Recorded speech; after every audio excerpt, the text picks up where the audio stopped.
What's up, you fish freaks? Welcome back to the Kayak Fishing Obsessed podcast. I'm Darren Wendell, co-host Wyatt the Hammer Hammond, and this is episode number 145. Tonight, we're excited to welcome JT Hickman back to the show after a long hiatus. We'll catch up on where he's been, what's been keeping him busy, and then dive into one of our favorite times of the year, ICAST 2026. It's almost here, which means your feeds are about to be flooded with the latest rods, reels, kayaks, electronics, and tackle. I'll be heading down to Orlando here in a couple of weeks to cover it all. But tonight, Wyatt, JT, and I are going to give you a preview of some of the new gear we're most excited about. But before we get started, we'd like to thank the sponsor of the show, KFAST, Kayak Fishing Advanced Safety Training. KFAST exists to help kayak anglers make smarter, safer decisions on the water through affordable online safety education. So to learn more and earn your certification, head over to kfast.co and check it out. Let's get this party started. Wyatt, how's it going, brother? Doing pretty good. Yeah, so I've been mentioning KFAST to a lot of people. Say at the store with kayak sales have gone through the roof. I mean, recreation kayak, everybody starting out, getting those first kayaks have been going through the roof. And I've been making sure, like, wear your life jacket, have it on you, have a whistle, stressing every single person. Yep. Yeah, so. There's a lot going on. Lots to take. I mean, people might not know this, but KFAST, that course is 3 hours of instruction. Yeah. Right, 3 hours. And so that was only like the tip of the iceberg. So Chad and I are currently working on advanced. It just takes a long time to get curriculum written and then shot and edited in the midst of the fishing season, in the midst of us with our normal, brands and businesses. Right? A lot of free time. I don't have this. My gosh. All right. Well, we'll talk about a lot, Wyatt, I'm sure. Let's go ahead and get Gramps to the Gramps in the show. Gramps, how's it going, brother? It's been a while. I'm doing good. Yeah, it's been a good little while. Whew. We were just talking in the green room a year ago, right about now. Like, Gramps and I were fishing the Kayak Adventure series together, and then it all kind of went downhill from there. Or uphill. I don't know. Well, however. I mean, I guess we can say downhill, but a lot of got to again shout out the Veteran Affairs Hospital in Indianapolis. Rowdebush is the name of the hospital. And a bigger shout out to Dr. Farkas and her amazing team, who we thought they were just going to go in and put in maybe a stint or two, such as happened to me 18 years ago. Okay. And then 22 years ago, I had to have a little balloon to open up an artery. But what they thought might be like an hour or two kind of cleanup turned out to be an 11.5-hour quadruple bypass, valve replacement, valve repair. And then basically 10 days with me being sort of in a coma and out with pneumonia and all kinds of other wildness before I woke up. I think actually woke up realistically the first time 7 days later when I heard my daughter's voice telling me, "Dad, I have a new boyfriend." And that kind of... second heart attack? What's going on? Just trying to like... But this was it wasn't it really, I guess, should have surprised me, because my daughter lives and works in Dallas. And the fact that she was there, I should have known something was more. But they kept me calm, and nobody really told me how bad I was until like many weeks later after I was home. And of course, Gran and the kids, I was all on the internet, and when I got my phone and, "Hey, what's up, fam? I'm doing good." And I had no clue what I had gone through.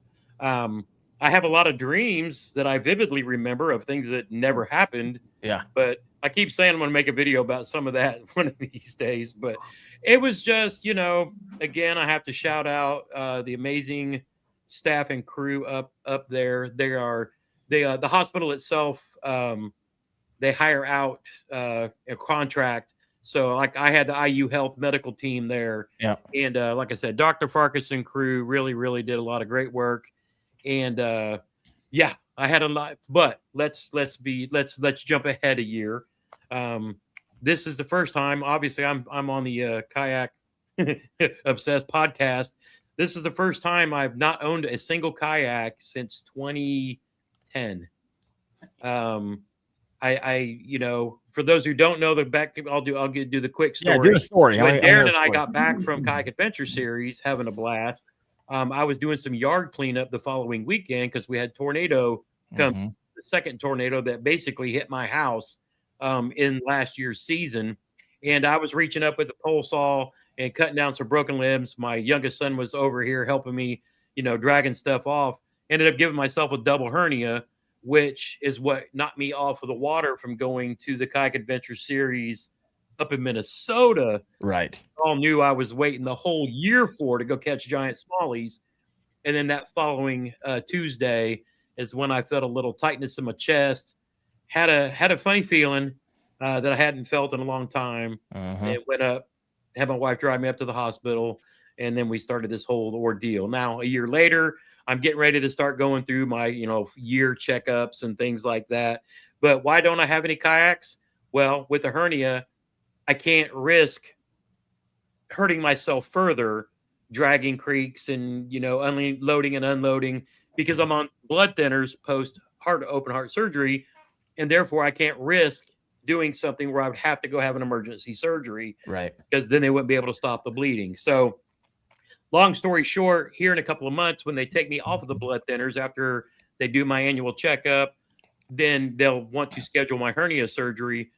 But since I can safely fish out of the boat right now, I'll probably have them hold off on that until after fishing season. There you go. Because I'm being a little selfish right now, having sold I sold my Old Town PDL 120. You sold everything. Fully rigged PWR, graphs. I basically sold everything. You sold your lures. You sold everything. I was like, the only things I actually kept were my rods and reels. I had been building up my collection towards retirement. I knew eventually I'd get back into another kayak and I'd buy some graphs, and I still have my boat, so I can at least get on the water and play. But yeah, trailer went to Emily. She does the Team Kayak Series trail with Gene and those guys, so she needed a double. So I sold her the Fish Texas kayak trailer and then sold everything else so as not to be tempted to get out there and hurt myself. So looking back, was that the right choice? She doesn't want to kill me. But that being said, I'll wait till after ICAST and see what drops. Might make send an email out to Ryan over at Old Town, or see what I can find as I get back into the game next season. So at least now I can bank fish. I've been doing so safely, going to Kayak Adventure Series and bank fishing, starting my own little trail of one. As long as you hook a kayak to you, you can wade fish. You're good. Just right there on the side of the water. Oh, trust Count me. It.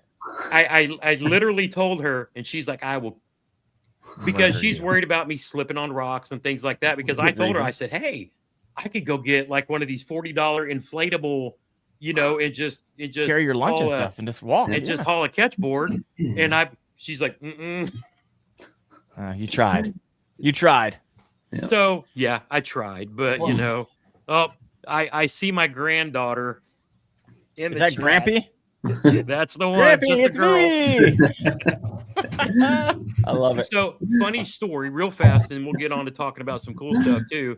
My last fishing trip last year before that went down was me and her sister Lila in a creek, going around, and Lila caught her first bluegill. Wow. So come on. I hate saying that. I always say, get outside when you can and make some memories. But, you think about how things could have gone. That could have been a memory that would have been permanent. But now we get to go do it again. Praise God for that. So, but yeah, my grandbabes were the last fishing trip that I actually took until I was able to get out and do a little bank fishing this spring. But yeah, so I had to give a shout out to my girls because they keep me going for sure. I love it. Gramps, you actually had me worried there for a little bit in the midst of we knowing you're in a coma, but you didn't at that time, and knowing that surgeries aren't supposed to last that long. I don't think you're supposed to last that long. You had us all nervous a little bit. So glad you are on the up and up. Look forward to seeing you back in the boat, catching fish. Saw you, getting some on the urchin recently. We'll talk a little bit about that tonight. But we're going to talk about that. We're going to be talking about ICAST, right? Found a couple sources on some 2026 releases. I don't have all of them. I'm getting some emails and text messages from things I can't talk about yet because they come through private channels. I was like, all right, I found an open source, and we're going to talk a lot about the lot that I found with the open source, and should be a good time tonight. But Wyatt, how you been, man? Doing pretty good. What you been catching them on? Have you doing the thing where you fish all the time? It was like 100 degrees yesterday. It was hot. Yep. Yeah, I'm going out tomorrow. It's supposed to be like 102 out here, and I mean, I like it when it's hot. Makes all the fish group together. Makes them, yeah. I love fishing whenever it's hot out. There you go. Well, I was like shooting a video and like 3 videos, and it was 100 degrees. Like, Uh-oh, where'd he go? And we lost him. See, he's talking about that 100 degrees, and he fried his camera. Yep. You know how that goes. He's actually, I need to go out and shoot a video right now.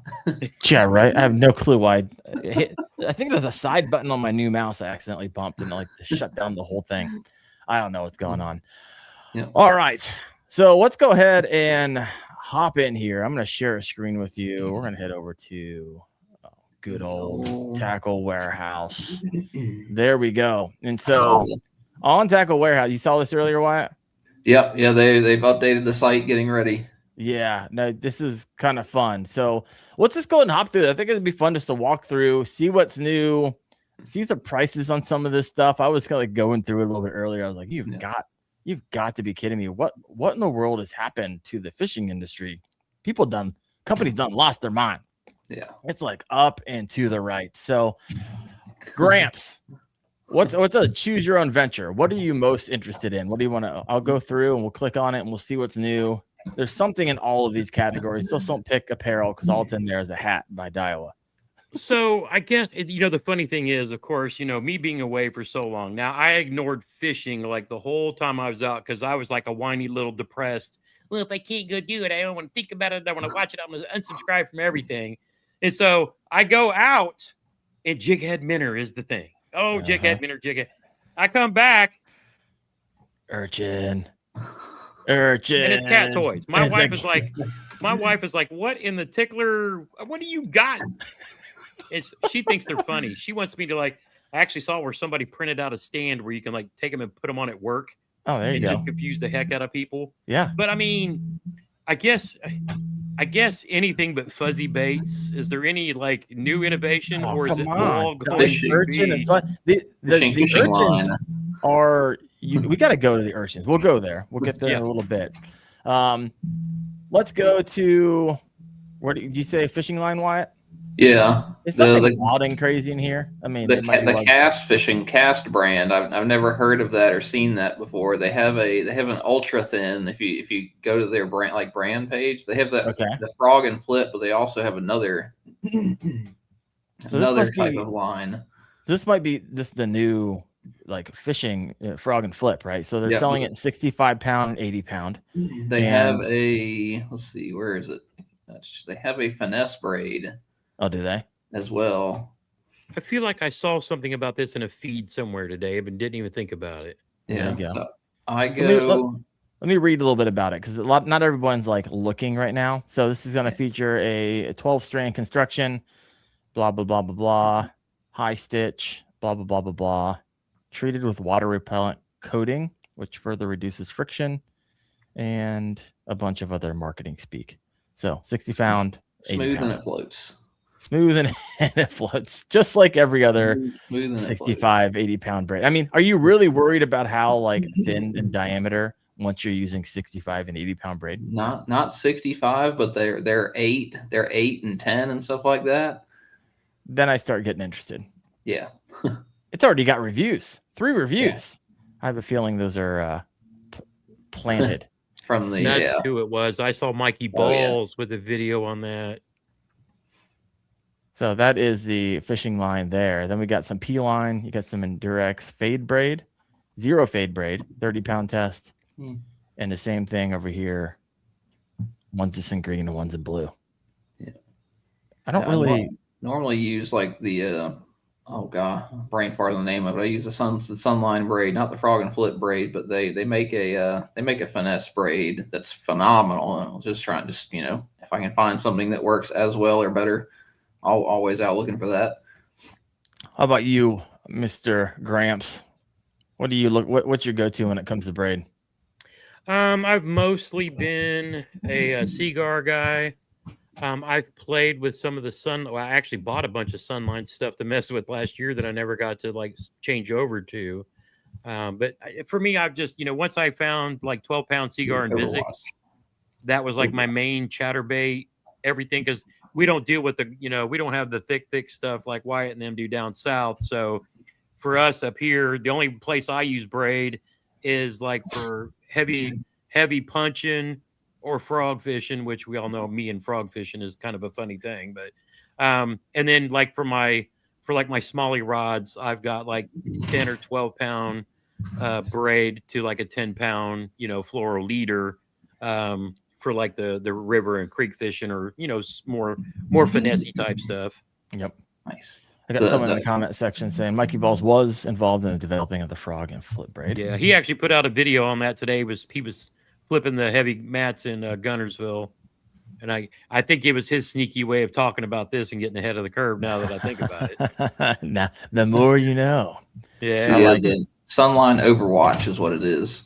Okay. That's what I use on my spinning rods.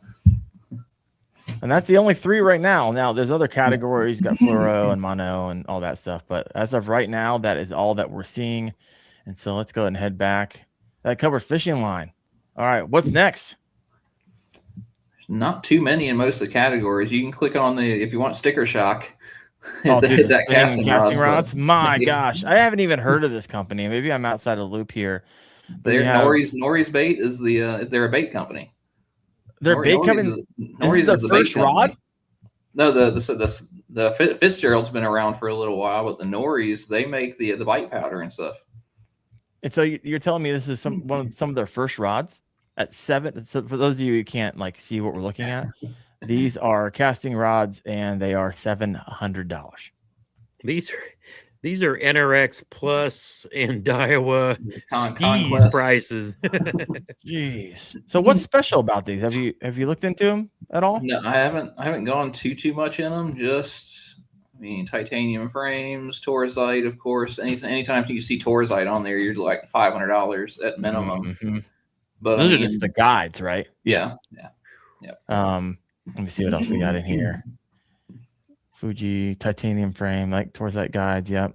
And then a lot of just marketing speak. You got EVA foregrips with cork, EVA lower portions. That's how you know it's high end, when they have a 1-year warranty.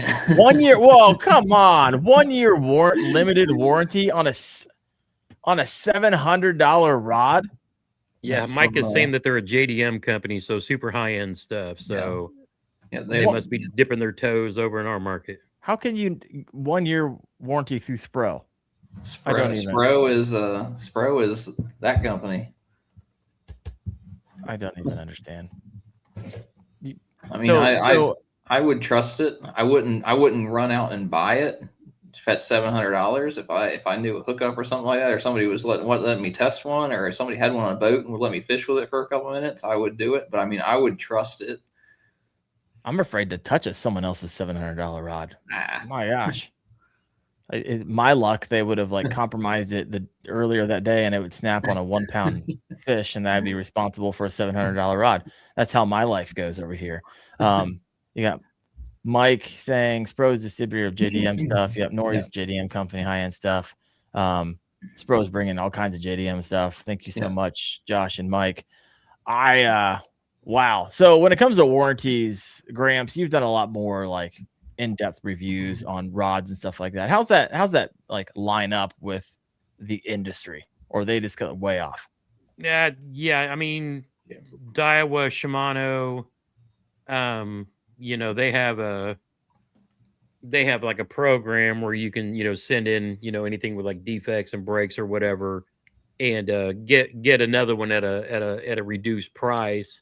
Whereas to me, I think in the past, and I don't know, since Dobbins was like a main one that I used for a long time, because they basically, you break it, you can go to any Dobbins, any place they sell Dobbins and swap them out. Mm-hmm. Now, I don't know if that's still the case now that they're part of the bigger company, but that's kind of the way they were, early on when Gary Dobbins made them in Texas.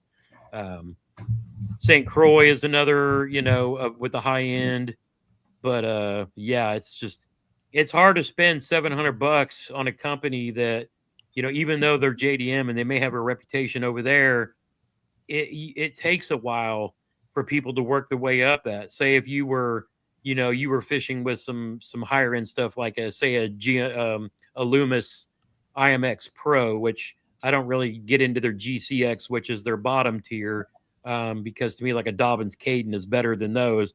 But when you get into like a Loomis IMX Pro and then start working your way up the tiers from there, the GLX and then the famous Blue Banded NRX Pluses, a lot of people, if you're getting into that high end kind of stuff, and it's not a lot of people that do that, unless you've got to deal with somebody or you're like me moving towards retirement and enjoying a little finer things in life.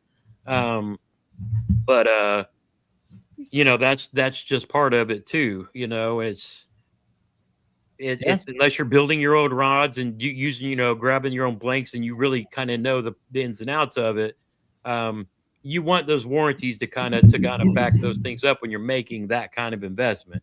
I know some people that will just go buy a Lew's rod and beat it to death, and then if they break it, they'll throw it away and go, go buy another one. Yeah. But as one who's a big fan of Lew's reels, and I fish higher end rods, I don't understand how KVD and all those pros can fish with Lew's rods when there's so many better ones out there.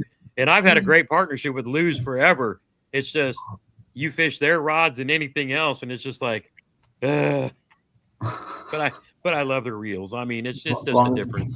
As long as that check clears the bank, you fish whatever they tell you. Well, yeah, but I mean, for me, those guys are tournament pros, and sensitivity means a lot in a lot of ways. But I mean, I think when Tom was at Lew's, he would give me rods to play with, and I ended up giving them away after I did reviews on them because it was just like, here are my Lew's friends. Take this off of my hands, please. It's my gift to you. Matt's going to be out there like, mother. But I mean, I get it.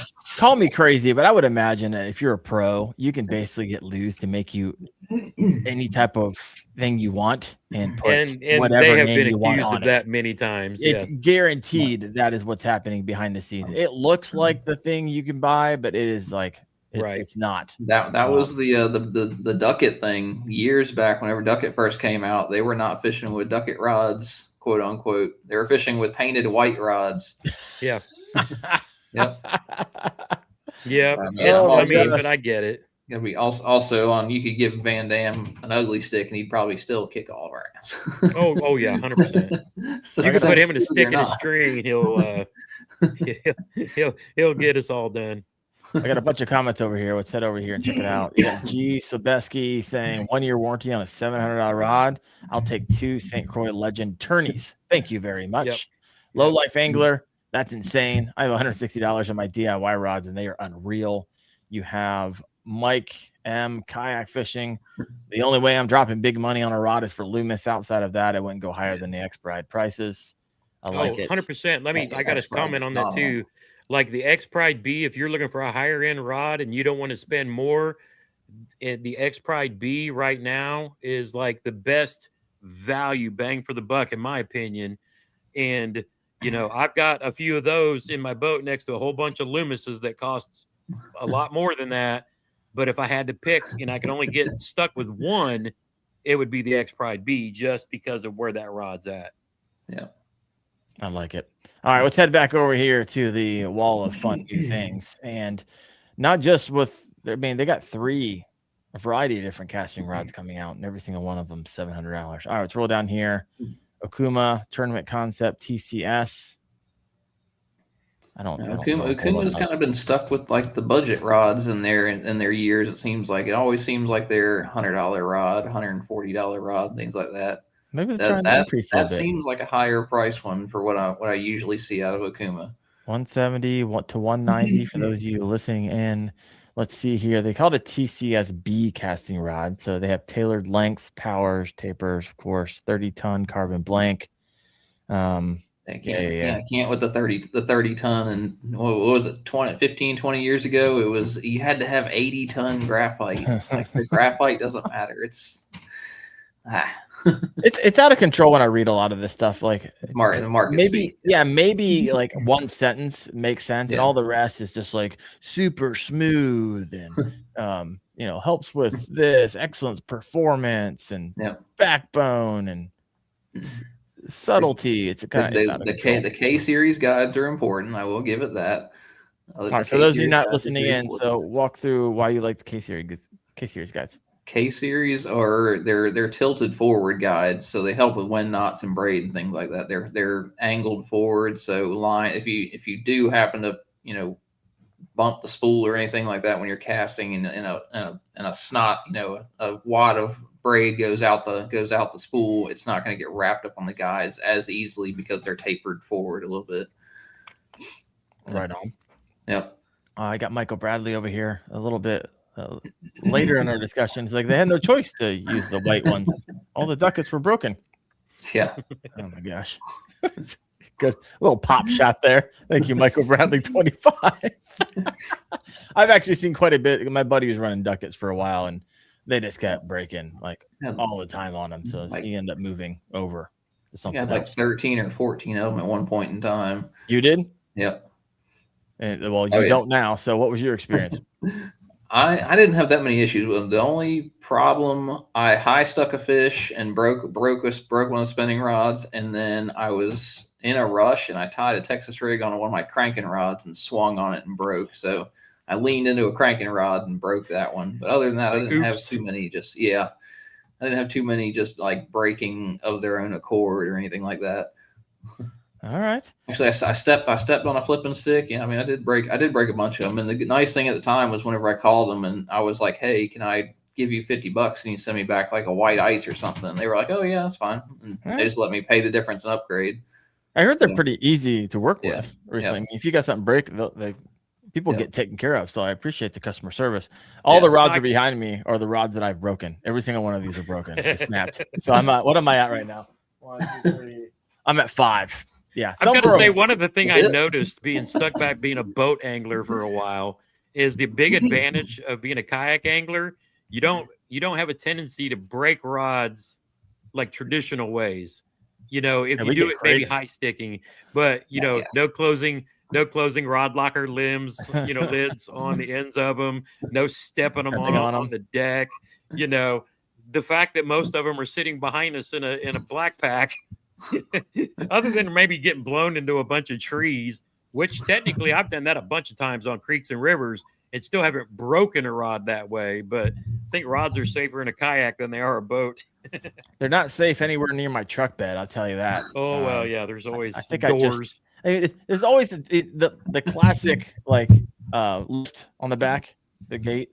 I mean, you've seen a million people do it. Like, I'm never going to do that. And recently I got my chatterbait cash-in icon rod stuck in there and snapped it right in half. Like, are you stupid idiot? There went, what are those? 250 plus?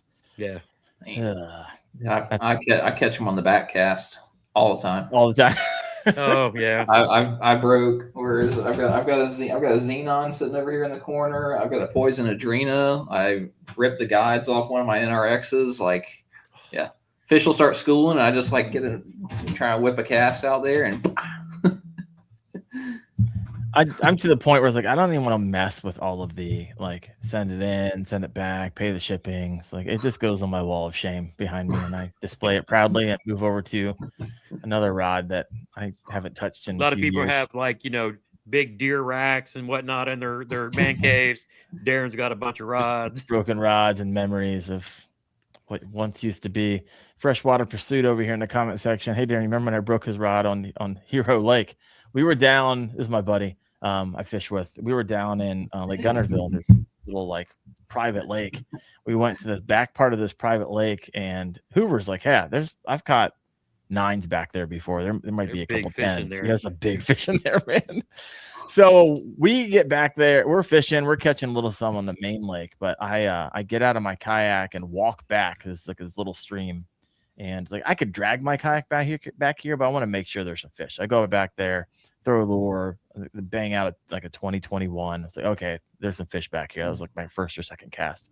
So we go back there, and you can basically walk around this whole thing. So we're walking around, and I hear this crack around the corner.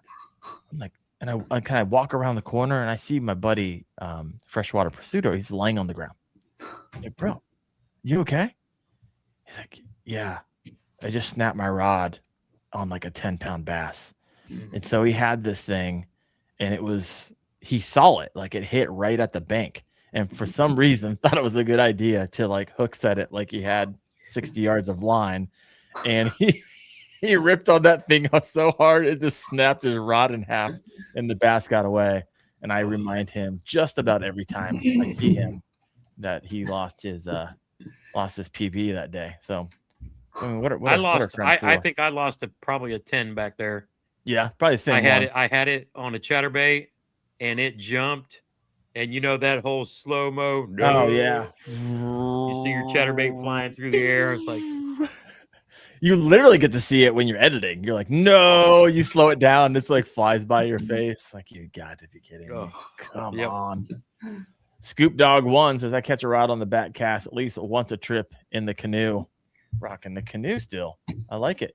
Yep. Yeah, he's local to me. He's got an ice cream shop up near, not too far north of me, that I got to take my grandbabes to when they come down next time. Heck yeah. Nice. Heck yeah. Matt Weimer, 42, new stuff on Tackle Warehouse already. Yep, that's exactly what we are working through right now. Let's head back over there. Let's go check out one of my favorite right now. I am here, guys. I am here for the urchin bait. I mean, this thing has been every time I catch a fish on one, I feel like it's a dink repellent. And I'm getting like consistent 20s. I think over a period of like 2 weeks, over 100 inches on this stupid urchin when I would struggle. Yeah, I don't even want to throw the little ones because I think, like you said, it's kind of like a soft plastic version of a glide bait. You're just showing them something big. Yep. And so if something's going to eat it, it's the big girl in the group. Yeah. You know, get all these little ones go up there and nip it for the big. I mean, this one just lays down right in front of their face, and man, it just hits. So if you're one of those Koike Karens out there and you're like, oh, this is a trend, blah, blah, blah, blah. It's not. I mean, it might be a trend right now, but it's not going anywhere if people continue to stay on it. No, it'll be. When I own more of these than jackhammers, you know something's wrong. Yeah, I don't think I've thrown. I mean, I've thrown a jackhammer here and there, but I've caught one jackhammer fish this year. Yeah, I can't put it down. Like I just fishing with amoeba yesterday, and within a couple casts, boom, 20 inch. Oh, we lose him again. I heard him say he caught another 20 inches. Like, holy cow! Berkeley came out and got him. They got me. He's about to release some stuff. Yeah, they're doxing his IP. All right, so let's head over here because these are different. I mean, there's going to be at ICAST, I can only imagine 1,000 different types of urchin baits. Every company in my feed is coming out with one. Every company owner that I've talked to can't get them like done fast enough. And so it is going to be wild. So let's take a look at these. You got Fish or Die, the Anomaly 13 millimeter 3-pack. So just keep in mind, if you're new to urchin baits, that millimeter isn't like from strand to strand. It's the diameter of like the ball, right? And so don't be like, and that's why it's kind of wildly confusing too, because you can have a really tiny ball and like really huge like appendages. You can have a really big ball and like tinier appendages. So it's really difficult to judge, especially if you're buying online. How big you grab a handful if you want to see. Yeah, and so and there's a weird looking dumbbell one in here. So let's go ahead and here. Let's check out the Fish or Die Anomaly. This one's interesting because it's got like strands. See, that's what I think they're imitating. It's a crayfish. It's got little legs on it. It does. It looks like it's got like 15 little pincher legs on it. Little crayfish have those little pinchers on the end of each of their legs. Yeah. Yep. I mean, that was the funniest thing when I started seeing these. I'm like, what in the world are they supposed to be? But when you see them underwater, I get it. I totally get it, because when you see them twitch it and all of the legs go back behind it, and then it stops and pops back open. I mean, I feel like that's when I get hit most of the time, is like right after that twitch, when it stops and it pops back open, and then it's like, bam. That's just, I was like, this thing is so stupid. It's great. But I mean, it's pretty weedless too. We've had so much flood water here that I've been flooded, fishing flooded brush and trees, and I'm just pulling it through that like nothing. Of course, now I'm still fishing it like with the heavier wire, like finesse. I can't even say finesse Nico because it's really not. It's more like a power Nico, I guess would be the opposite of regular, Nico rig. But I think I feel like I'm more power finessing. No, it's interesting because I mean, I don't know what your Facebook and YouTube feeds are like, but my feed is just full of different ways that people are trying to figure out how to rig this thing. Right. I think I've seen 20 different ways. I'm editing a video right now of, I believe, like the top 3 ways. One of the ways is Austin shared with us a couple weeks ago when we did that awesome. He came on. We did a whole, it was like an hour and a half on the koi key, how to rig it, what has worked for him, what's not working for him. I found a sonic spike, which I really like. I've had a lot of luck. I didn't lose a single fish when I went out with it. Hammered a few. It's a weighted hook, and it's probably the easiest way to do it, right? Without having to like get frog hooks and like put weights on it or do shrink wrap and a lot of those frog hooks and all that stuff. A lot of that tackle's like either hard to find or really expensive. I know Wyatt was showing off a little bit of his Ryuji hooks that he found somewhere. I couldn't find them anywhere. But nonetheless, there is a lot of different ways to hook these things up, and it's kind of fun, right? Everyone's still experimenting with it. I think people are finally dialing in what's working, what's not working. That treble hook way, Wyatt, that you shared with me early on, like I would stick a few pigs, but a lot of times I caught a lot of really nice fish. I also lose a lot of really nice fish, right? Yeah. You stick them, you get them halfway back, they jump. And somehow it always amazes me how a fish can spit a buried treble in the hook sets that I give them, but they do. It's wild. So stay tuned. Funny. You know what? I have not lost a single one yet. On a how do you rig yours? With the jewel. At first I started with a nail weight. Instead of running it up and down, I ran it like parallel or horizontal, and then I hit it with a Nico. Just skin hooking it that way. And the thing I loved about that was when you hook the fish, it was like a Senko. The bait and weight would run up the line, and you would only have the hook in the corner of the fish's mouth.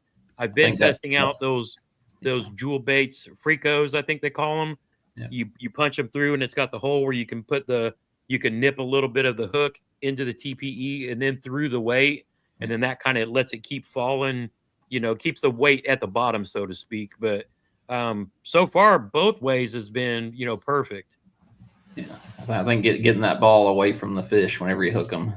And that's why I found like these Sniper Finesse 3/0s. Yeah. These are heavier duty, so that's a heavier wire than your normal. And but that's what's been working for me. Yeah. So this is what I've been using recently. Core tackle stuff. Is it core tackle? Well, this is what it's get the net hooks, whatever it is. I mean, I'm sure there's a lot of things that look like this, but now see, the only thing I don't like about that is it would drive the line like at the bottom of the bait when it's falling. You know what I mean? I like having the bait at the bottom of the hook and then falling that way, or when I'm pulling it that way, the hook is at the back and like the eye of the hook is towards the rod. Versus like that, where if you let it fall, the hook is then upside down. I feel like if they're going to come up and get that and it's falling like that, that hook is going to be falling down like this. And if the fish is coming up like this, that may be why you're not getting it. Whereas mine, if the hook is at the top, they got to come over and get that hook and I'm pulling them out.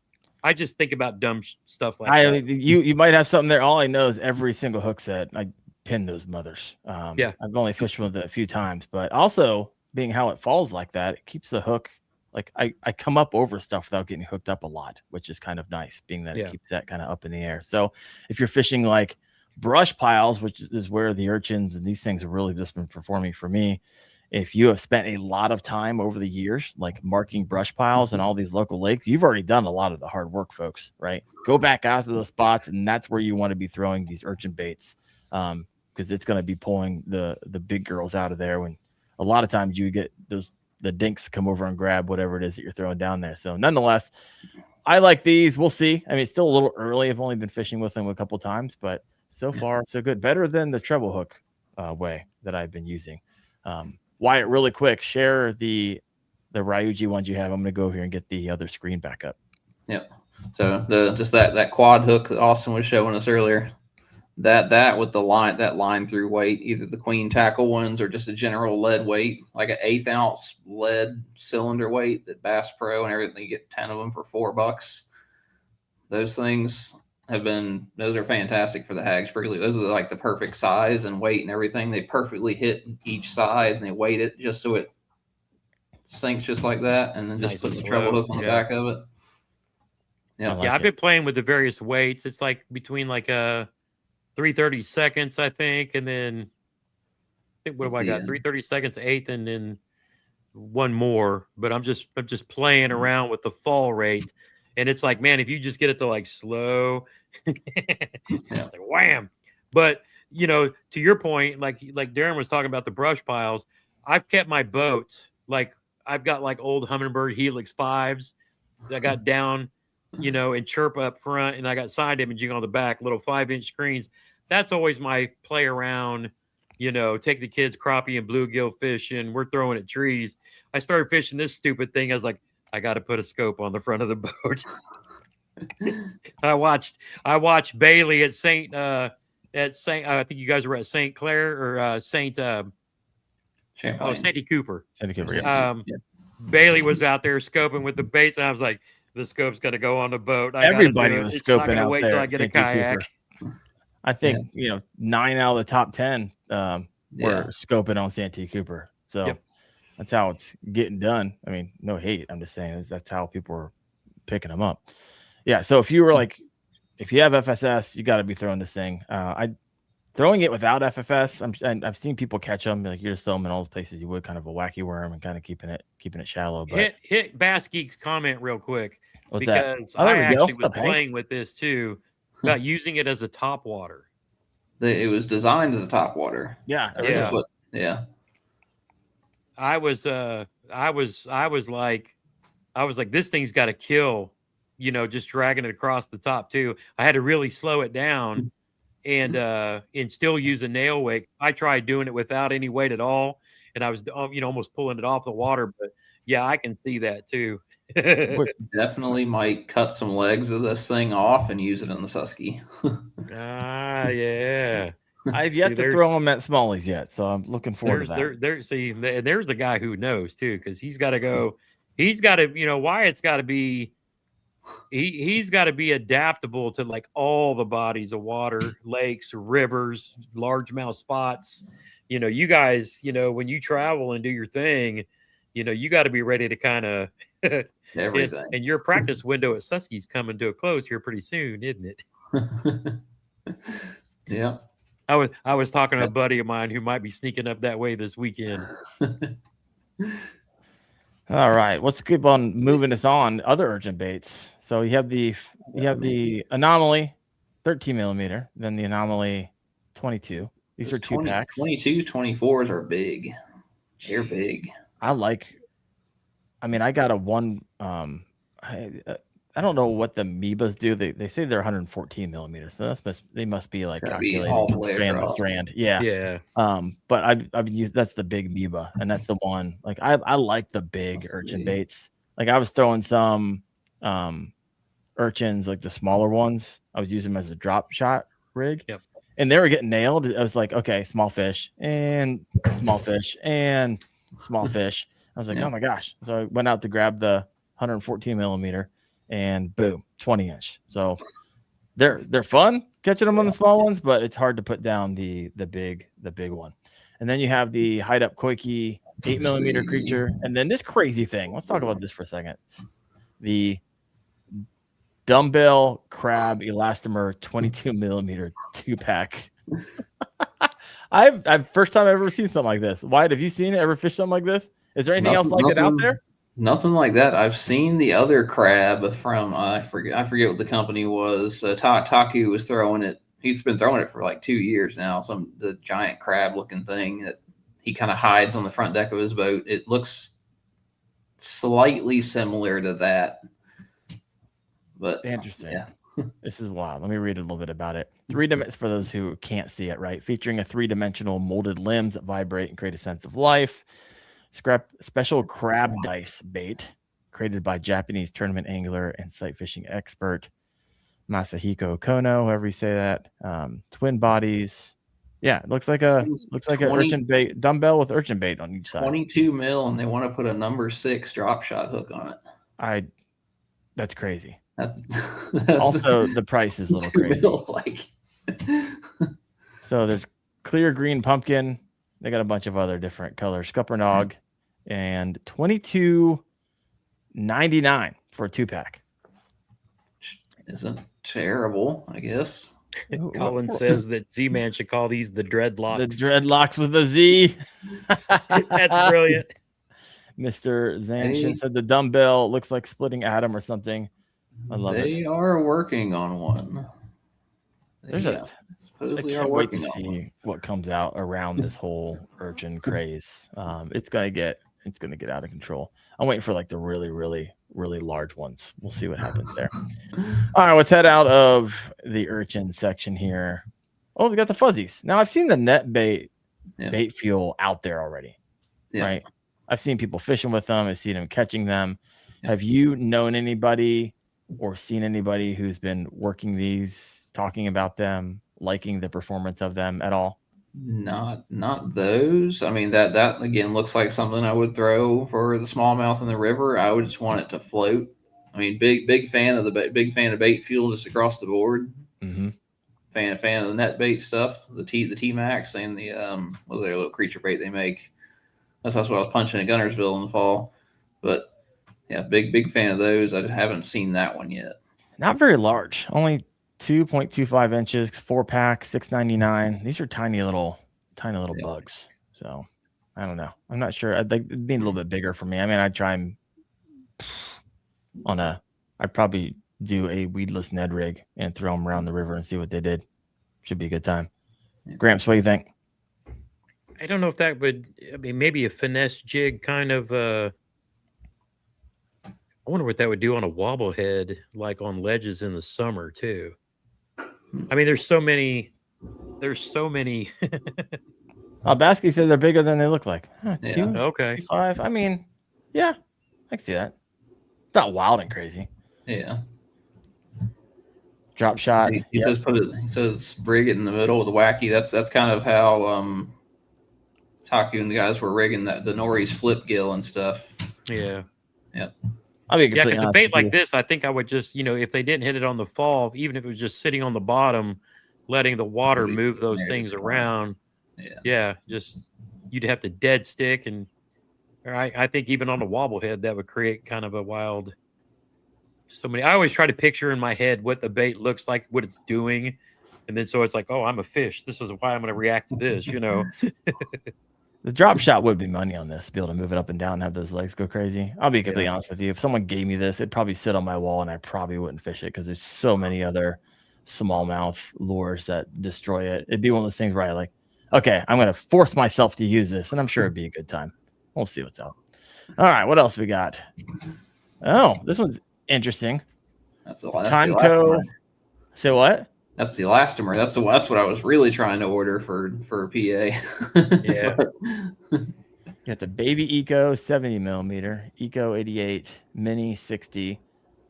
Is it a 2-pack? Yeah. Because these things are $25. So $15.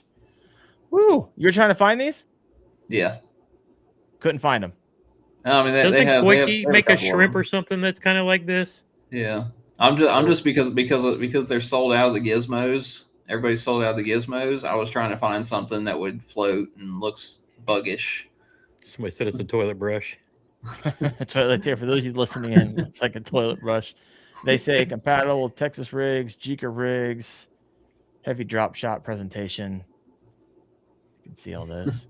I don't really fish a Jika rig a lot. Wyatt, Gramps, you guys do the weighted single hook thing? No. No, not really. No.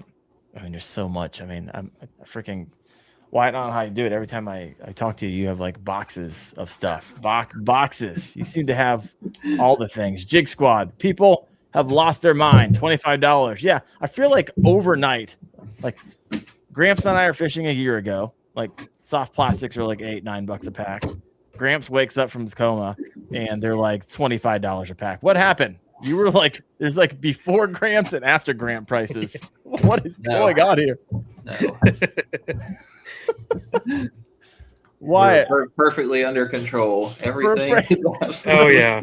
For those of you who can't see this, Wyatt's hugging like 9 boxes of prickly pear things. What are those hags or are those Amazon knockoffs? Those are the actual hide-ups. Oh, all right. How many urchin baits do you own, Wyatt? Too many to fit on the camera.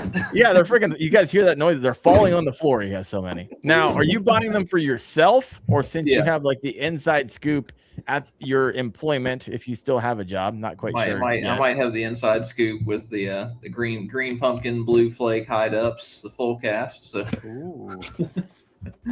Josh Lamb said $1,000 right there. Yep. Yeah. I go straight to Hag's website and order the knockoffs, the prickly pear. So my question to Gramps and Wyatt, and it comes from, kind of stems from this question, comment from Jig Squad. I could get behind $10 for a 2-pack, but man, the money grab is the wildest I've seen in 20 years. I talked to a guy in the industry yesterday, one of my partners. He's like, yeah, these companies are making 80%, 90% profit margin on this stuff right now. What's your thoughts on that? I mean, they got to strike while the fire's hot, really. Yep. I mean, that's bottom line. It's, similar as bass boats, stuff like that. Bass boats, big trucks. I mean, there's no reason a new boat should be $125,000, but people are buying it, so they're going to keep making it. There's no reason a new truck should be $100,000, so people are buying it. They're going to keep making it. I guess as long as people are willing to buy it. And I mean, if the tournament performance speaks for it, if it's winning every single tournament and things like that, you can charge whatever you want, because in order to be competitive and stuff like that, I've got to get one, use it. So I'm gonna pay the cost. Well, this is wild, because the World Championship, like, that was just months ago, right? And it was one on that minnow by Berkeley, the new Berkeley minnow, and all of a sudden they're like, Berkeley minnow, what? Urchin baits all day, every day. We haven't talked about that minnow. No. Berkeley's sitting over there going, what just happened? Yeah, we were supposed to smash. They had everything, like, felt like it was coming to a culmination of the perfect storm to sell a crap ton of that max scent, I believe is what it's called, and it just went like urchin overnight. Like it was there. The funny thing is like, I'll give Hags, just because I can go get these on their website. They restock pretty. They could have risen. They could have really jacked the price on these way up. 100%. Double. I mean, the demand is crazy, but like $8.99. And then talking to a friend of mine who owns a bait company, he's ordered these from the exact same factory. They're going to come in the exact same box, pin. They just put their own label in it for their brand, and they'll sell them for the same $10. But I mean, for me, kudos on Hags and others that haven't jacked up the price when they easily could have went even to $15, because so many people are going crazy over these things, and they didn't. So, I mean, shout out to Hags in Texas for keeping it consistent. I think this was like my third order, just because I wanted to get a few different colors, and like and let's be real. It's not like these are from show. These are not a bunch of curated videos from influencers from this brand or that. You two went out, got on the water, and the next thing I know, 2 years ago, Darren's telling me, throw a swim jig. I catch my Indiana PB on a swim jig. What do I see a week ago? Throw these, catch your PB. And there's Darren catching his PB out with you on the water. But people know you're not out making a commercial for somebody. You're out fishing. Yep. You know what I'm saying? And that's the difference. They see the Johnstons dominate a tournament with, I can't remember who it was in between them, all throwing these baits different ways, but big bait catching big fish. I mean, and it's not been like any one single brand. You got pros diving in the water because they only had one left. They couldn't afford to lose it. You know what I mean? It's not like this is some company specific thing. Everybody is getting these from the factory and selling the smack out of them. Yeah. Then one. So I've got 1, 2, 3, 4. I've got 7 of these. I gave one to my brother, and I actually ordered a couple extras so Gramps. he can have a couple True too. Love right there. Giving away quickies. It's funny, but like you said, and I'll probably give away the little fuzzy nugs and the other smaller ones. I don't care about. I want big. The big ones, 100%. I see Darren out on the water catching a 20. What was that? 23 something on a big. Oh yeah, Wyatt put me on the 23.25. See, I mean, and then he showed me his ways, and I just replicated him here in Ohio, and it's been freaking lights out.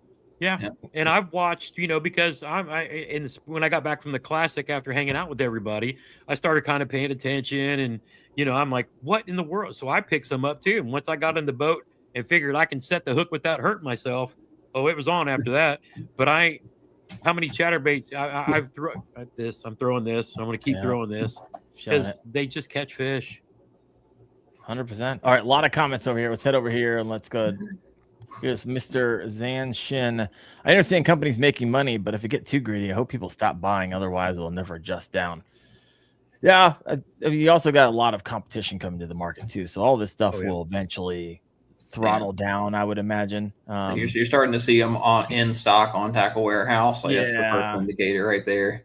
Like hags are in stock on Tackle Warehouse last I checked. Well, and they're in Shields, they're in Dick's. I mean, they've been really keeping the stores full of them too. Yeah. And all these mom and pop shops and local bait makers, they're all coming out with their own. Eventually there will be so many like sitting on the shelves. People are like, oh, I wish I wouldn't have ordered that many, because there's only so many like you need, and you'll stop buying them if you realize they're readily available anytime you can go get them. So we'll see what happens. Once you get it's funny, Basky was talking about, he was the first one to do a video on these like 2 years ago. I swear he is always 2 years ahead of the curve, because I remember him throwing like a jig head minnow way back before Gussie won the classic. It's like Hank has got some thing where he's on it before it becomes a thing, and then he can go back and look and say, I got receipts. It's on the channel. I love freaking Hank. It might be one of my favorite like salt of the earth guys. Looking forward. Hopefully he's heading down to ICAST again, because last year we like met at the same McDonald's every morning by happenstance and just had a good old conversation. It was fun. So hopefully, in fact, I was supposed to go to the classic the ICAST with him last year. Oh, really? Yeah, but we interrupt this program to. Oh yeah, 100%. Hank, are you heading down there again this year? I need to know. All right, got other comments in here to our conversation about hags. Mike M. Kayak Fishing said that's because the owner of Hags is salty of the earth and is devoted to making baits that are affordable. So right on. I love that. Love hearing a little bit of the man behind the company. Bass Geek said all of them are made, Koiki included, are made in the same factory in China. Yep. Interesting. And then you got someone who disagreed. The Mr. Zanshin said, no, sir, Koiki's is made in the clouds of heaven. Hey, man. Jared Booth over here said, I love my mom and pop shops, fishing shops, but man, my local ones are absolutely price gouging, way more than anywhere I've ever seen. If they happen to get an actual Koiki, no kidding, sell them for like $40 a pop. I don't know. $24.99 in the store. If people are buying them, then I mean, at the end of the day, if someone sees a $40 lure and buys it, then they must have been happy with that transaction because they took it off the shelf. So I don't know. So I mean, I get it. I mean, if you're tournament fishing somewhere and you're on it and you like run out and you need it for the next day, there's not a price you would not pay, right, for that particular lure. And so if you happen to be near a world-class fishery and you have those things in stock, man, yeah, I can see how those things could sell for even more than $40. What else we got over here? Scoop Dog said the abstract by 6 cents sold out in Tackle Warehouse in 2 hours. So that is, if you missed the show where we had Austin Huber on, that is his favorite by far. I think he was showing off the Scuppernog color there, but he was showing how to rig that up, and that's his favorite for catching the bigs as well. That's what I've been using for the past couple of weeks. I have not got my hands on it. I have a bunch of the Amazon like knockoffs, right? I think you can get 4 for $12 plus $5 shipping. So I have a bunch of those, and then I work with Berkeley, and so they send me when they can, but they're like, hey man, we can only send you 2 right now. More is coming, but like all we can do is 2.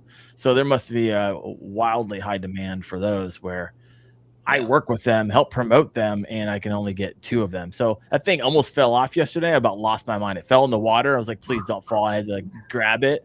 And I was like, okay, I'll be put some super glue on that very soon. So we'll see what happens there. Oh man, all kinds of comments over here. Anything I miss? Oh wow, there's a lot. There's real a lot. Got a whole bunch of people hanging out tonight. Yes, right? Hank will be at ICAST. Oh, he is? Hank's gonna be there? Right on, brother. Look forward to hanging out with you again. All right, let's head back over here to the new releases. And we've kind of gone through the fuzzy dice and urchin baits. Choose your own adventure. Let's go to this lipless crank. Because I don't think I've ever seen anything like this. You guys might have. Interesting. I know, right? Like a rock crawler crankbait. Or 100%. Route trap. So for those of you listening in, I'm going to read this off. So this is a lipless crank. Essentially, it's going to have a double wire FD guard on the bottom, right? So it's going to allow you to basically not get, you can fish rocks, and this thing has 2 little like metal pieces that come off the front of it. So it's going to help keep your hooks out of whatever it is that they could get hooked into. And so thoughts, Wyatt, have you ever seen anything like this? Would you fish something like this? I haven't seen anything like that. It's an intro. It wouldn't fill a niche around here. No. At least the way that I fish, like shallow rocky stuff, I can see. I don't know what's going on where the hooks are. I'm guessing there's a hook on the bottom and a hook on the back. I don't know where that front line tie is, but yeah, if I fish a lot of like super shallow 3 to 5 foot rocky points and rocky flats and stuff, maybe.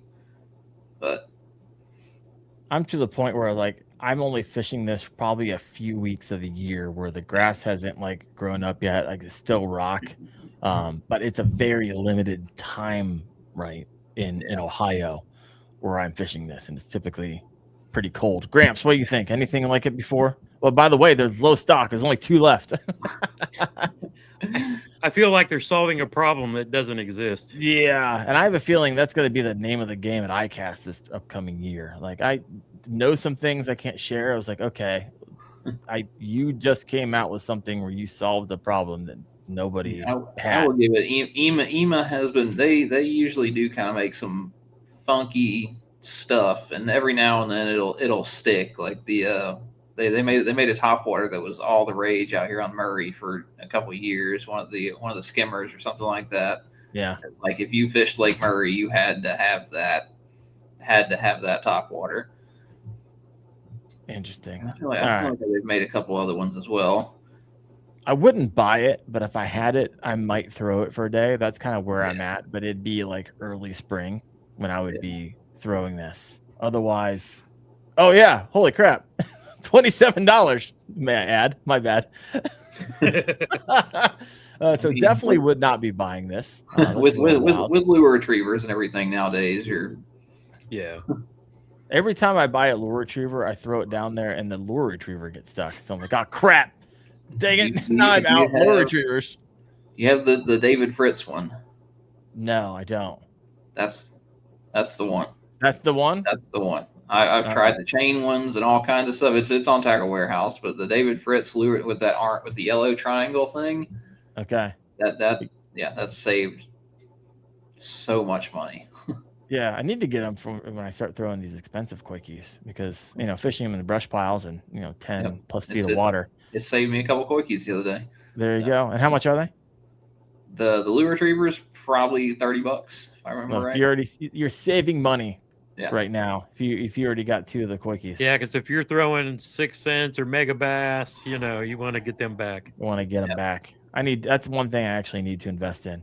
You got 574 Fishing TV. Is Garmin dropping anything new at ICAST? Like I keep hearing whispers and rumors of a GT36, but I haven't gotten anything. Somebody posted a video where they thought they saw something. Yeah, they took the picture down and everything because it was a promo, and they had a different looking forward facing transducer in the picture, and then they took everything down. but it looked similar to one of their the saltwater transducer. What they had, the XR, it kind of looked similar to that, but it was definitely a different transducer that they put a picture up of. And then that plus everything being on sale. Like whenever you see something on sale, I'm kind of something new is coming. Shimano has the DCs on, so the Corrado DCs on sale right now, and I'm like, I just want them to bring the SLX DC XTs over here.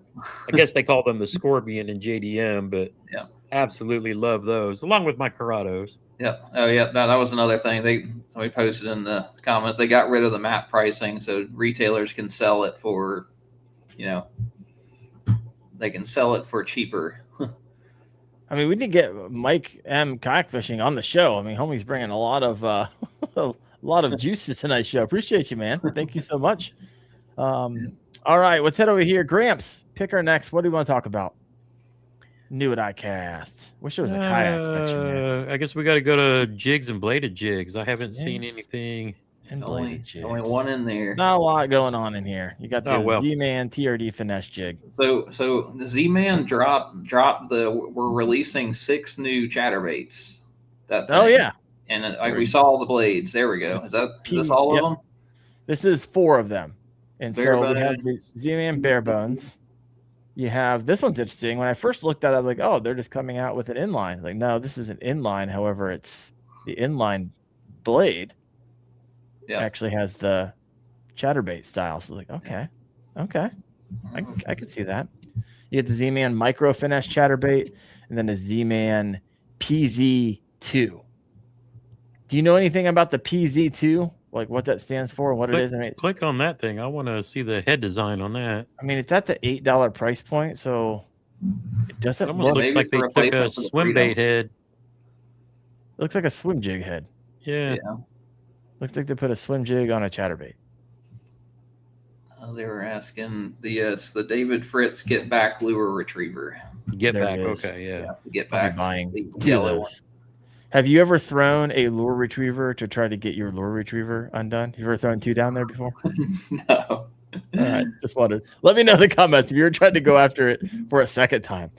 We'll see.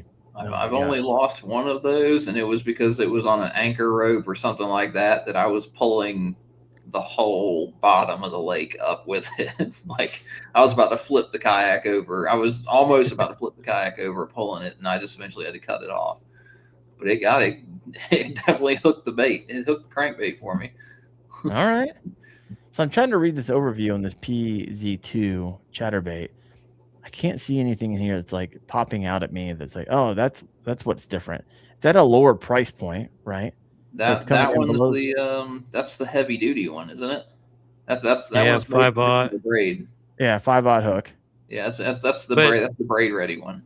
But the shape of that head, that I don't think that blade's banging on the side of the head like it would a normal. No. So yeah, I mean, it's hard. I know they were coming out with a braid specific chatterbait, and that might be it right there. That might be a little extra heavy duty then. Yeah, it is something we can actually throw around trees. All right, bunch of colors. I'm here for it. I mean, below the Evo, above their basic. I kind of like that price point too. For anything like me, I lose them all the time for whatever reason. All right, that's the last thing in this category. What else do we got here? Where do you want to see? What do you want to see? Let's go to worms, crawls, creatures, and soft baits. So there's a couple things in here. Let's take a look at. You got the Yum coming in with a gadget worm, little 8-pack. I always love Yum prices. So like, here's a 8-pack for $2. All right, so this is interesting. How would you fish this? Neat Nico rig. It's got the little notch in the middle, and then a fat side for the nail weight. Yeah. That's an Nico. There you go. I almost wonder if that can hold a rattle in that tail too. Shove it on in there. Would you buy this and fish it, Gramps? I'm probably a no-go. I probably have a thousand things that I can Neko rig. As long as it has the color. Yeah, I mean, for me, most of my Z-Man elastics are what I'm looking at when I'm doing that kind of stuff because I want the tails. Elder's Magic. Tails up. If I want it to fall, I'll throw a Senko. But if I'm Nico and something, I want something that the back end's going to be floating up a little bit. A lot of net bait does float. Depends on whether they salted it or not. Yeah. Then you got the net bait fuel. Bastique is saying that's good on a Carolina rig, so it probably does float in. The Dirty 30. This is the first time I've seen this. All right. Price point looks like it's got 30 legs, hence the Dirty 30. It has that like honeycomb body. $6.99. Well, it depends on the color. 5-pack. Pretty good. I don't know if these prices are like legit or if they just got this like up here, because some of these prices are like seem a little bit off. But maybe not. Net bait's pretty reasonable on prices. I'll give at least that. Like the T Max, 20 worms for like $5, $4 or $5. There you go. Yeah. You can do Neko on this, Texas rig on this. Yeah. You can probably put on a how long is it? 5 inches. Heck yeah. Shaky. Do the old shaky. I'd throw this just for fun. See what it did. And depending on the colors, that'd be kind of cool in the rivers too for smallies. Yeah. Let's take a look at the colors. I kind of like the pink color here. What else do we got? We got black and blue fleck, gill pickle. Of course, GP violet. Oh, that's it. There's only like 5 colors here. Yeah, it's got to because of the laminate. Yeah. Well, and it's kind of, that thing's probably not that much fun to pull. Oh, I'd throw that right there. Right there. Looking pretty. Anything with some green pumpkin and chartreuse in it, that's me. Then you got Z-Man sinking formula. Do they have sinking formula? Anything else that they do? Or is this something new? Is that the Senko? Yeah, that's their Senko.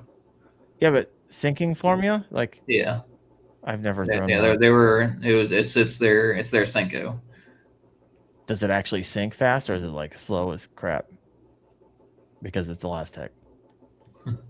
Do you know? I've never thrown one. I don't know. I know. If they had a slow fall Senko that's Elastic, I will fish it. 100%. It'll last forever. Because we all know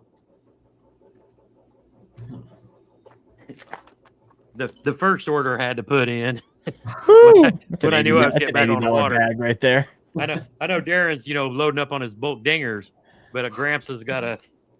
I haven't thrown. I think I threw the wacky worm maybe when I first I just picked up a new Canoe Unlimited, and I went to some of my favorite honey holes and picked up a nice one off the wacky rig. But outside of that, I'm like lure specific area now, so I'm like, I'll lean in on the koi key or find something. I'll just fish that a lot. And I remember I used to fish the freaking wacky worm all the time. Still a good time, especially that bait. If they weren't $80 a pack, back when I was making better money than I am now, I was like, oh yeah, I'll pull the trigger on that all day. I'll get a black and blue pack and a green pumpkin pack. Yep. Gramps, we used to talk about that all the time. Oh yeah. It was a good time. Yeah. Are they still $80? They jump up in price. No, they're not. They were down a little bit. I caught them on sale, which is funny. I got all those in, and then I got them to this urgent thing. I haven't even opened either one of the bags yet either. Get behind me. Yep. So, here's the last one. This is going to be. Hey, that's a fighting frog. We know what that is. The mother bug. The what now? That's a fighting frog. Fighting frog? Yeah. I don't really fish a whole lot of yum, and so I'm not wildly familiar with a lot of their stuff. I like that. I'll give it that. You would punch that and swim it in some places on Gville. 3 and 3/4 inch. As long as it's the body, I Texas rig that whenever I'm fishing rivers or tidal stuff, I throw a fighting frog. Buy those things by the 30 packs. Yeah. Yep. I'm to the point now where I have so many bags of creature baits that look somewhat similar to this. It's like I can't bring myself to pay because I feel like they come in at a regular basis. I got probably 20 bags of these things. It's crazy. You got fighting frog, tidal river, missile bait, D-bomb for that's my go-to trailer, and then the max scent creature hog for jig trailer and tournament day. And then the the reaction beaver for punching. So you save the Berkeleys for actual tournament days and use the cheaper stuff, working your way up to it. Yeah. I like, yep. I got a system. Yeah. Well, it makes sense. You can ball on a budget while you're practicing and figuring out the pattern, but then when you know you want to get that bite and you believe in it, because I still use bait fuel, you gotta go with what you believe in when the bite matters. So I get that. So let's go ahead and somewhat land this plane. We got 110 live right now. If you have not yet done so, hit that like button. We'll get some extra yardage out of this. Hopefully people are having a good time learning something new. But let's break out the old crystal ball here. So for those of you who are unaware of the ICAST, or maybe you haven't heard of it before, you're kind of new in the fishing scene. It's the largest sports fishing, what do they call it? I don't know really where all the retailers go to play. Retailer, yeah, it's not open to the public. It's like an industry thing. 100%. It's not open to the public, but it feels like it's open to the public because they invite a ton of creators and media and everyone. Their mom's going to be there and they're covering it, shooting video, and then people get pissed off. They're like, oh, it should be open to the public, and people also get upset because like you're seeing things that you can't buy, and a lot of companies will they'll showcase something here. You think that you can buy it. You can't. Like it's an ideation stage a lot of times. These are like prototypes that you're looking at. We saw that last year. Some of the kayaks that we had, right? Some of these motors, like the motor on the Flux Jet was 3D printed. Wasn't even like working.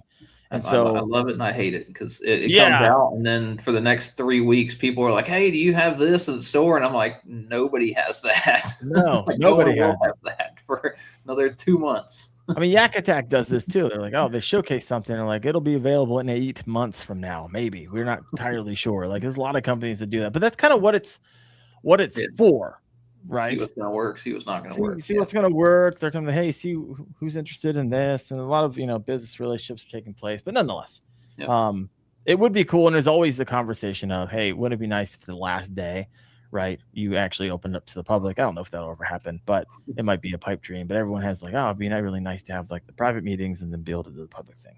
That aside, break out your crystal ball, Gramps, Wyatt. What is it that you think is going to happen this year? I guess what are the conversations going to be like? Well, I heard, but I've been offline too.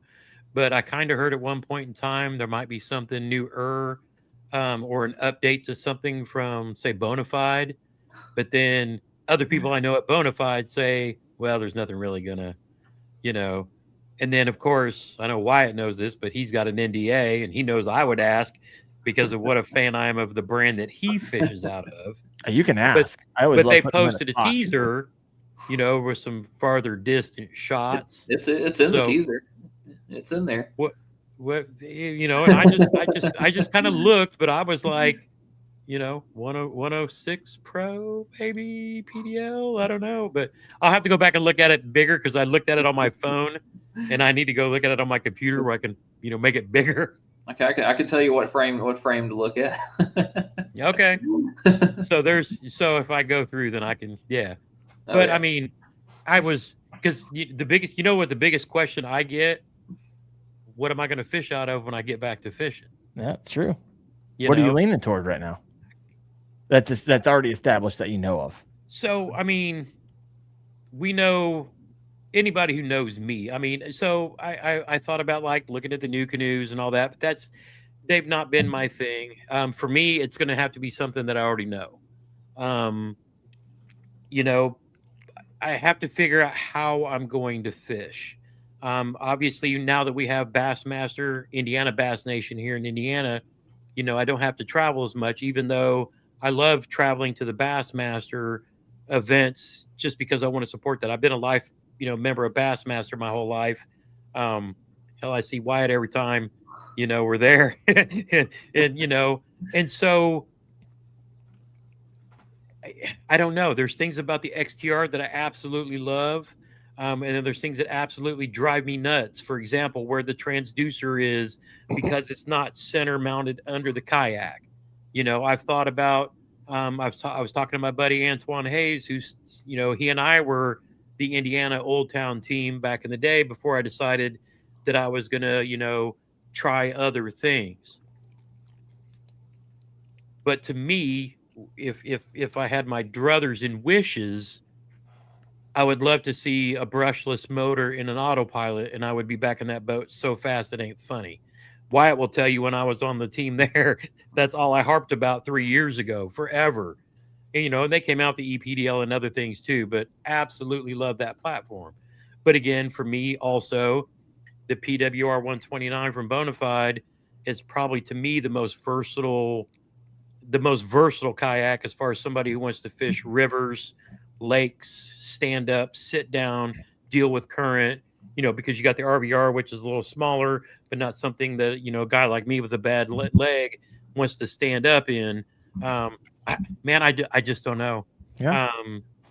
Like I said, if Old Town came out with a brushless in the autopilot, I would be in that so fast. I don't want the motor up front like the Pro, because the thing to me that sets the autopilot apart is where the motor is, because you can literally spin 360 in that boat. It's got a big rudder, so you have the ultimate in foot control if you're cruising grass lines. I don't have to preach this to Wyatt. It's just the perfect fishable kayak. I just need a more powerful motor.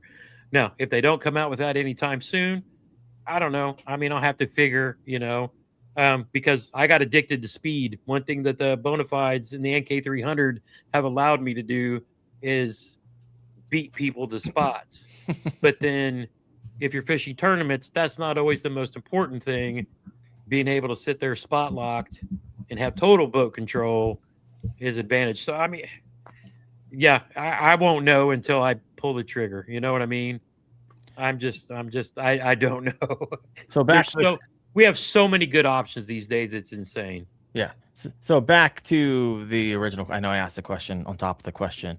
Crystal ball. What's the conversation going to be the week of ICAST, post ICAST? What are people going to be talking about, you think? I think Jeff Little.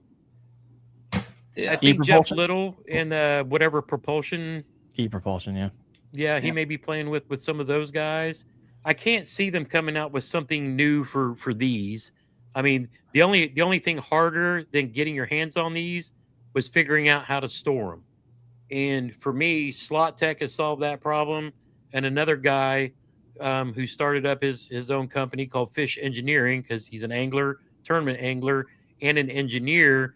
They've both come out, and a lot of people are doing this too, whether 3D printing stuff that'll fit in these deep boxes and keep the TPE separated from the non-TPE stuff. So, I mean, that's kind of wild. It's like the guy with Slot Tech, when he came out with like the jerkbait, crankbaits problem solvers, he came out with a different one so you can store like your hags on the wires, or if you're doing like the unis and all that, it's got these like 3 little arms that'll hold them as well. And so, storing these things, once you can get a hold of them and keep them away from each other, that's going to be like another thing too. So it's hard telling what's going to be like the game changer at ICAST. I mean, I think it's going to be mass confusion of everybody's going to be dropping a hook and a way to store it. Yeah. I mean, that's got to be like it's got to be like the thing. It's making all the money right now. Yeah. I mean, we see it. Regular people catching PBs, bank fishing. I mean, my buddy Josh here bank fishes a Patoka Lake, caught a 20-inch smallie on it, and then caught like we've got friends in Florida and other places that are catching 10s on it. I mean, that cat toy is just taking the place by storm right now. But who knows? I never figured we'd stop talking about the jig head minnow for a good long while. Yeah, it took about 24 hours to stop talking about that. Poor Berkeley, they get their 1 minute of glory, and then the next bunch of tournaments happen, and all we're talking about is cat toys. The world championship. No one cares. No one cares. Yeah, give me the cat nobody toy. Cares. Give it to me. I want more cat toy. Oh, now Tim Hammer. Yeah. Tim Hammer brought up the one that Austin Hoover kind of leaked was Lowrance's 36-inch trolling motor. So don't know if they're going to launch that. It'd be the perfect time to do it, because again, now we're giving kayaks the what boaters have, and that's the connections from the trolling motors to the electronics to your poles. we're getting one boat networks for kayaks now. Mm-hmm. And I never thought I would see power poles like until Drew Gregory Of of all people running down the power last, poles. if you'd have gave me $1 million and said, who is going to put power poles on a kayak? Drew Gregory is not Last. the one I would have come He's up at the with. bottom of the list. I mean, gosh. under Russ Snyder's. That's I so mean, funny. I've seen Russ in a demo one with dual actual power poles. It doesn't surprise me now, but those two forever. I mean, you could have put them in an inner tube in one pole, and they would have been 10 miles up a creek somewhere off of the lake that everybody else is fishing. Yeah. Just Wyatt, your thoughts, crystal ball. What are people going to be talking about when it comes to ICAST? Also, if you're listening in right now, throw it in the comment section. What do you think the conversation is going to be in 2 weeks on the internet when it comes to ICAST?